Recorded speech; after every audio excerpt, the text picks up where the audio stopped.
बात करते हैं सांगला हिल की। डिप्टी कमिश्नर चौधरी मोहम्मद अरशद का टीएचक्यू सांगला हिल का अचानक दौरा।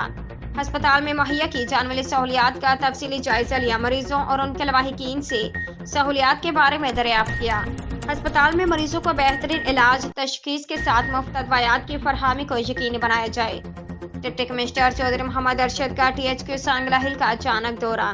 अस्पताल में मुहैया की जाने वाली सहूलियात का तफसीली जायजा। एसी सांगला मुदस्सर मुमताज समेत दिगर चले अफसरान भी डिप्टी कमिश्नर ननकाना के हमरा थे। डिप्टी कमिश्नर ने इमरजेंसी वार्ड, मरीजों के वार्ड समेत अस्पताल के मुख्तलिफ शबाजात में सफाई सुथराई अमला की हाजिरी, अदवायात के स्टॉक का जायजा लिया। डिप्टी कमिश्नर ने मरीजों और उनके लवाहिकीन से सहूलियात के बारे में दरियाफ्त की और मुतल्लिका हकाम को बरवक्त सहूलियात की फरहमी यकीनी बनाने की हिदायत की। डिप्टी कमिश्नर ननकाना चौधरी मोहम्मद अरशद का कहना था कि शहरों को सेहत की बेहतरीन, बरवक्त और मुफ्त सहूलियात की फरहमी जिला इंतजाम की अवलिन तरजीह है। अस्पताल में मरीजों को बेहतरीन इलाज तशखीस के साथ मुफ्त अदवायात की फरहमी को यकीनी बनाया जाए। डॉक्टर्स, पैरामेडिकल स्टाफ और दिगर अमला सरकारी अस्पतालों में अपनी हाजिरी को 100% यकीनी बनाएं।